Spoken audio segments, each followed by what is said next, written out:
All right. Hello, everyone. Welcome to this week's stream. And so, sorry I was a little bit late there, but I was just fixing up a couple things before I actually went live. So, I'm just going to move. Well, maybe what I'll do is I'll just push this out to here and just move over a little bit. I'm just not too happy with this microphone stand sometimes. So, anyways, yeah. I'm just gonna pull up my notes here. Hopefully yes, it did. It did actually grab it. I'm not sure. I'm really, really bad for cleaning out my iCloud, so it's my own fault basically if my notes don't work. So, yeah. Just gonna pull that up. But yeah, so welcome to this week's stream. Today is something that is really, really important that I want to talk about, which is essentially why I never push to have no pain at all. So, one of the things that kind of came up in my last checkup was this idea that essentially almost should be like there was almost a push for no pain or like no symptoms. And I just want to say that I am really, really thankful for how well I am actually doing with everything, and that I have never been at the point, well, maybe at the start when I didn't really understand any better, but I feel like there's never really been a point where I felt like I should have either A, no pain at all, or B, no symptoms at all. So, yeah, I just want to get into this topic a little bit and explain why. Now, this is going to be very individual for me. So, it's going to be something that likely is maybe not something everybody feels about their situation.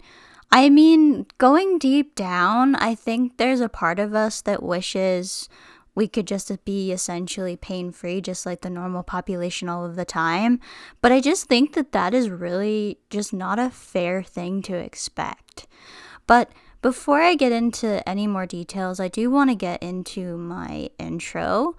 So let's go ahead and get that rolling. Just gotta find it here. There it is.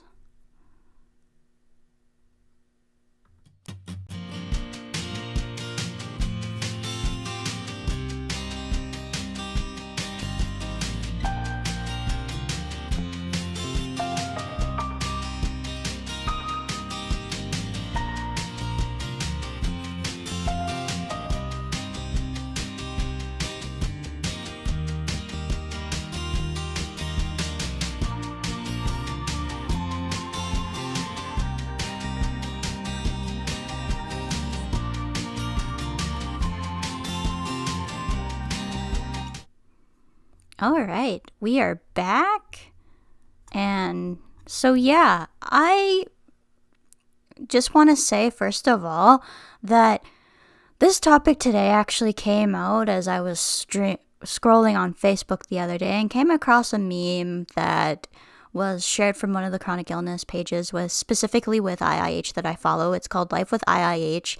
If you guys are dealing with IIH specifically at this time, I think they're a great resource actually. They do provide some really, really good memes, and so it's helpful to laugh. It's helpful to have your pain understood. The kind of, I think a good term I've heard of it, and this is actually something that I first heard about through my favorite YouTuber, ZDoggMD. So Z was talking about this communalization of pain with healthcare workers, and particularly with moral injury and burnout that they experience with the fact that they're dealing with a very broken system, especially in the United States, although this is happening in Canada. I see it all the time happening in Canada with burnout. And it's for similar reasons, and it's because the current system does not focus on the reason why they went into medicine. But anyways, getting out of that, this communization of pain is something that I think is really, really important for those of us who are dealing with chronic illness as well, because the only people that truly can kind of even have a little bit of a grasp and understanding of what's going on and what you've been through as people who are on a similar journey as what you are. And that is essentially what is the case with this community and why I started this page. Now, I started this page a lot in the fact that I wanted a place to be able to talk about this in a more nuanced way than I can with people on the street in just 5 or 10 minutes. But I also wanted a place so that people who were at the start of this journey could really felt like they were understood and have their stories heard. And one of the things that I've noticed over the past few years with this is that people just want to be able to have a place that they can share their story and share their pain. So that's why I continue doing this, despite the fact that I really am in a different spot than where I was at that initial part. But I think it's important to remind myself of how far I've come too, and, be able to be a little bit of a glimmer of hope for a lot of you that are at the start of this. And, you may never get to the same spot where I am because we're on such individual journeys. But I think it's really important to be able to show that it is possible. And there is a little bit of hope in that. So yeah, that's where I wanted to go with that. So a few of the things I wanted to talk about today have to do with very, very personal individual things. And I just want to stress that this does not represent everyone who is in the situation that I'm in, whether they have IIH, whether they have migraines, or another chronic illness. Like, there are maybe some people who do kind of, or maybe not feel the same way that I do with this. And I think that's really important as well to stress. So, getting into today's topic about why I feel like it's just not fair is because it's just not possible. Even on good days, I still deal with some pain. I can deal with pain that I have now, but in my opinion, expecting 0 on the pain scale is just a little unrealistic, especially when you're coming from a specific spot where you used to be. So I just want to get into this photo actually. So this is the pain scale that I've shared in the past on many of my videos.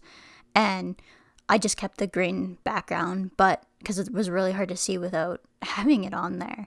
And it's in my brand colors as well. But anyways, it's not important. So we've got a pain scale here of 0 to 10 and showing an arrow pointing towards the left of 0 to 4 being kind of more chronic pain, and then the more 6 to 10 being acute pain, or your kind of more, this is a really bad day kind of pain. So acute pain is kind of that more sudden pain.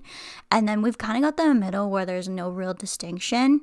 So when you're dealing with chronic pain, and I specifically use this particular photo because chronic pain tends to sit at the lower end of the pain scale, but notice how I have 0 at the end there and that there isn't an arrow there. And it's because specifically, I don't think I've had a 0 pain day. Like, even with how good things are now, there are still some points where I am still doing, like, I would say a 0 for me is now like a 1.5 or a 2 on this scale. 10 being what I experienced during the worst of my IIH, and probably that week that I had the lumbar puncture and blood patch. That pain is something, and that low pressure headache, I've said this in the past in my videos, but that low pressure headache was the worst pain I have ever experienced in my entire life. I wouldn't wish that on my worst enemy, and yeah, it's not even a fair comparison, basically. So yeah, I wish I could put into words what that pain actually felt like, but I don't think I ever could. And I haven't had kids, so I can't compare it to that. For those of you, especially females who are older than me, or maybe already have families by now, and to compare it to childbirth, I can't do that because I haven't gone through it. So I would just say that I have broken more than that. Had a cast on both of my wrist twice and my one ankle twice. So I've broken 4 bones. And the last time when I had that broken ankle a couple years ago, which I shared actually in the last stream I did, which wasn't last week, but the week before. So that, when I broke my ankle falling down the stairs, it was pretty comparable to that, to be honest. That pain with the low pressure headache. In fact, I would say the broken bone was probably a little bit worse, especially the night after. The first night after I broke my ankle, it was very, very, very bad, and all I was given was Tylenol. So, there's that. And yeah, which is fine. I was fine with it because I'm going to get into a topic later on that I think is pretty serious, but I do want to get into my personal feelings on particularly stronger pain medication like opioids and all of that. So, I will get into that in a second, but yeah. So, like I said, even on my good days, I am still in some pain. I'm often still experiencing some symptoms. You just won't hear me complain about it until it gets to a certain point. I would say, based upon my pain scale here, that you're looking at least a 4.5 to 5 before I maybe even actually start to mention it. Possibly even a 6.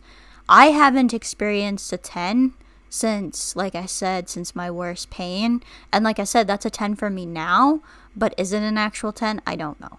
But it was the worst pain I've ever had in my life. So that's what I have to compare it to. That's why I actually don't like using the pain scale, but it's a visual representation of something that is very, very difficult to actually put into words, which is why I do use it. But the biggest reason why I did want to use it was because of this distinction between the chronic pain and acute pain. So often, until it gets to the acute pain, you probably won't hear me complaining. So it doesn't mean that it's at 0. It just means that it's at a tolerable level and that I can function that particular day.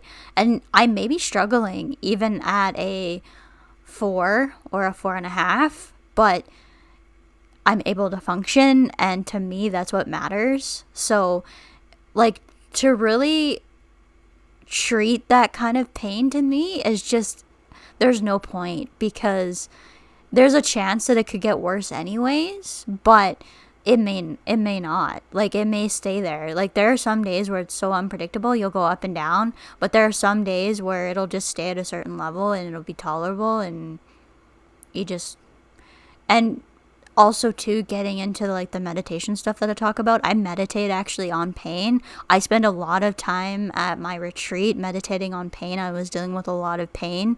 I was also in the middle of I dealt with my whole period while I was there, so I'm often dealing with a lot of symptoms, and I gotta say, I kind of wish that I could spend every period that I have in a retreat type setting, because it was the best, least painful period I think I've ever had since dealing with migraines and IIH.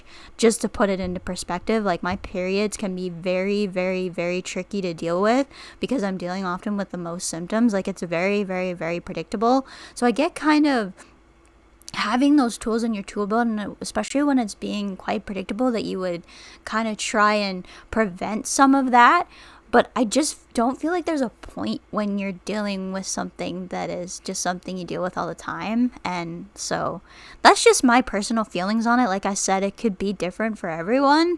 So, just something to keep in mind, I guess, that each one of us is different and has a different tolerance of pain, and maybe a different perspective on when and how we should be treating that pain, and if we really want to kind of go down that road. And I'm going to get into the kind of the reasons why I don't tend to typically treat pain, or even try to be proactive in preventing the pain a few days before, even though it is so predictable. So I'm going to get into that in just a second here. So I want to get into a bit of a serious topic now about why I'm particularly bad at using pain medication. So I am actually picky about all medications in general. I hate taking medications. I don't know why this is. I don't know why I feel the way I do. But I think particularly there is a reason with the pain medications. So I don't know why I've always been hesitant to treat very small amounts of pain. The only time I really remember asking about how to deal with pain was in about December of 2018. This is when I was in a really, really rough place, not only physically, but mentally as well.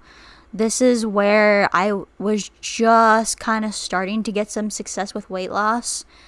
And I was really just overall quite frustrated with the whole situation. It had been almost a year since I had started experiencing the symptoms of whatever was happening at the time, which I knew was IIH at the time. But it felt like, despite having some success with the weight loss at this point, that I was still having all of the same symptoms. Now, it turns out that a lot of the symptoms of IIH that I was having at the start are migraine symptoms.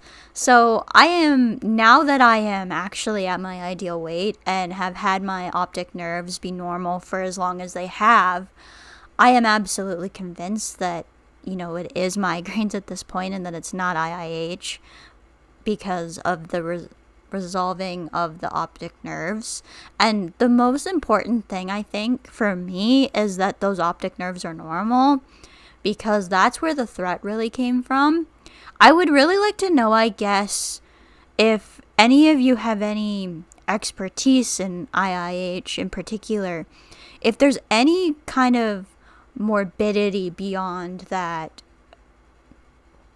pressure in the eyes with IIH, that there would be a concern of, besides actually making the patient somewhat comfortable, that it could still be symptoms of IIH. There is something called IIH without the papilledema, but I don't know how common it is to resolve the optic nerves and then to have that happen. Like, I'm not convinced it's IIH at this point. I really do think it's migraines, but I guess I believe that because of the fact that my optic nerves are back to normal, and there's no other way besides doing a spinal tap to know whether that's actually the case or not. And there's no way that's absolutely happening unless I absolutely have to have it again. I'm just putting that out there. I would never voluntarily go and beg for a spinal tap because of how bad that week was in my life. It's not happening. So just want to put that out there as to why I would never request a spinal tap. And those of you who do, I just can't imagine the type of pain that you must be in, because to request that and have to go through the side effects of that procedure, no, thank you. I've only done that once, and I hope to never have to do it again. I mean, an epidural is pretty similar in the procedure, but you're going through childbirth, so I'll kind of deal with that at the time. And I don't know, I'll probably be high risk anyway, so who knows if they'll even let me do that. So I haven't even thought about that because I am nowhere near that part in my life. So again, the only time I really remember again asking about how to deal with the pain was in December of 2018. Like I said, I was at a really, really rough time, and I have this deep fear of either developing a dependency or ending up slowly needing something stronger.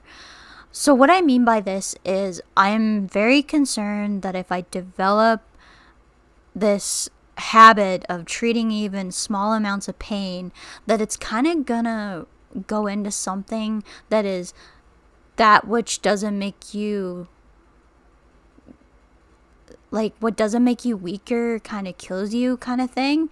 And or something along the lines of, if I don't kind of tough it out, then I'm going to develop a dependency on needing pain medication, and it's slowly going to revolve.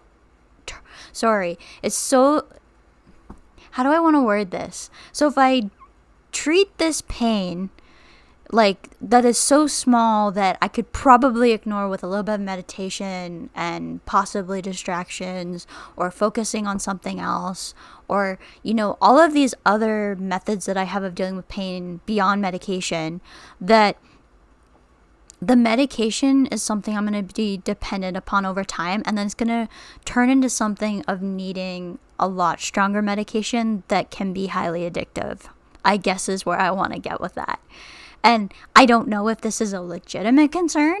I haven't really had this conversation with honestly anyone, but it's something that has kind of come up in the back of my mind, and it's always been a bit of a concern. And I don't know if it's because I do know so many medical professionals, and I've heard so many horrible stories of particularly opioids ruining people's lives, that this is a very genuine concern. Now, there's no reason or there's no guarantee, I guess, that addiction couldn't be something maybe that I'm not susceptible to, but it's just, why chance that? There's, I feel like there's always going to be some times where you're dealing with pain, but that, why treat the smallest amounts if you don't have to, when you have other methods, I guess. And there's so much more to pain than just taking pain medication, I guess. And I said this too also to my doctor at my last appointment, but I don't know. I just feel like it's not really something that has to be dealt with all the time, I guess. And, all of that. So yeah, I don't even really know where I was going with that, but that's essentially what I'm getting at with that.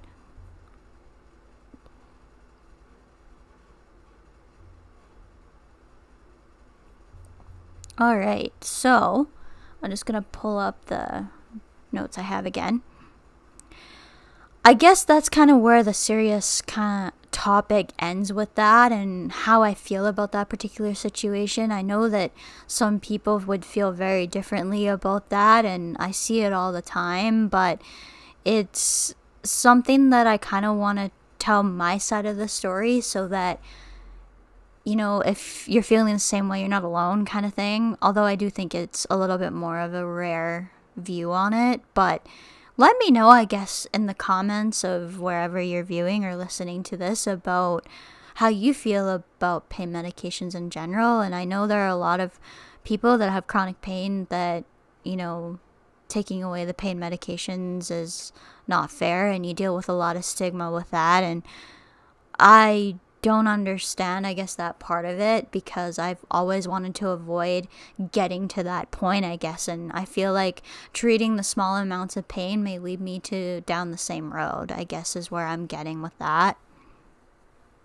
There's nothing wrong with it if you've already gone down that road and you need that to be functional, or you need that for whatever the reasons are. You have your reasons, you have your individual journey. But I guess I just want to say, of someone who hasn't had to go down that road, about why I feel the way I do about it. And I don't judge people for, I guess, being on those kind of medications, but I just want to avoid it for myself, basically. And as much as I try to be a kind of a communal place for everyone here, there are going to be a lot of things that I have different opinions on than what obviously you do. And another way we can generate a conversation is, I guess, to share about why we feel the way we do about the way we handle our specific journeys. So I'd love to hear that in the comments down below if you want to share that. You don't have to if you don't want to, of course. Getting into the next one here, I am content on where I am right now. Even though things aren't perfect, I am actually quite happy with how much things have improved. Despite needing to modify the way I do things at times, I can pretty much do all the things I want to do now, which is all I ever wanted. So I've mentioned this before in many streams in the past few weeks, but I am at the place where I am very, very happy. I am happy because I can do what I want to do. I am happy because I feel like I'm a functioning and contributing member of society again.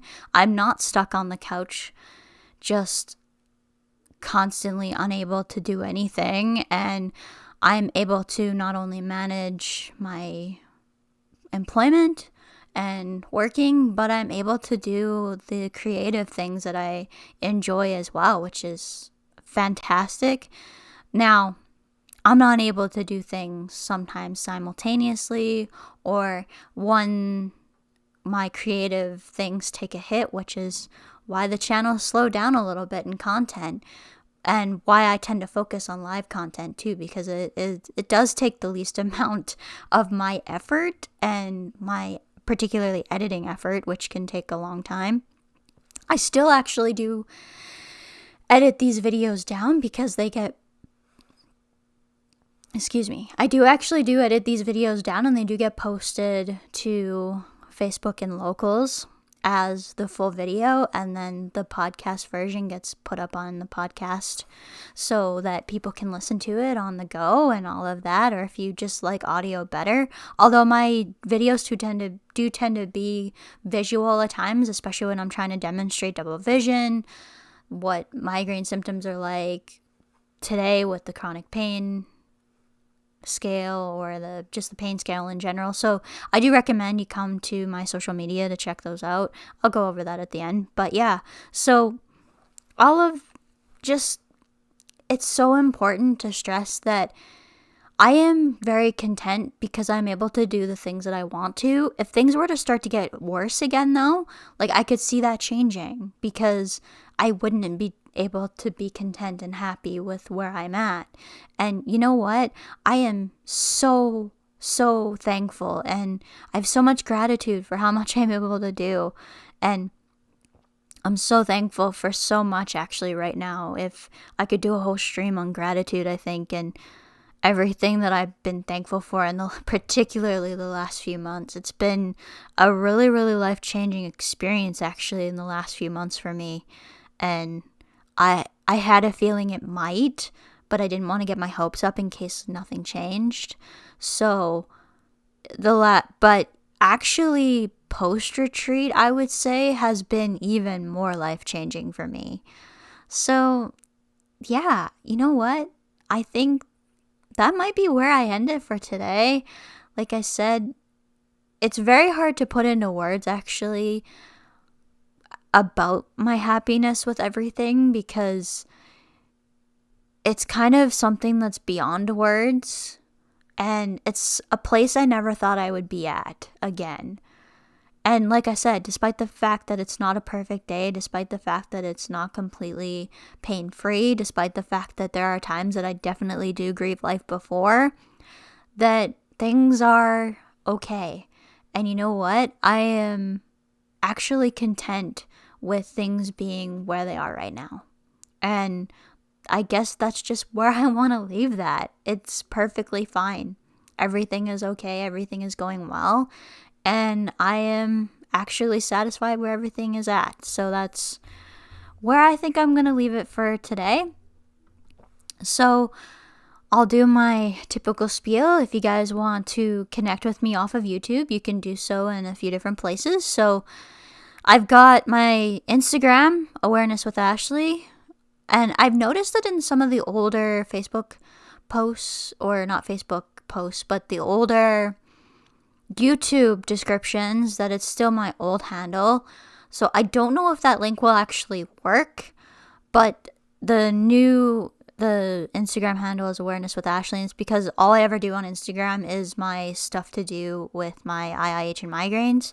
On TikTok, you can find me for the short videos to do with IIH and migraines at the same handle as on Instagram. But if you guys kind of want a little bit more fun and a little bit more just me not talking about IIH and migraines constantly on the internet, then you can actually follow Ashley Enjoys Music. I do a bunch of different things on that, where I make kind of memes, I do kind of dancing, I probably end up doing, how many of these songs do I know kind of thing. I like doing those as well.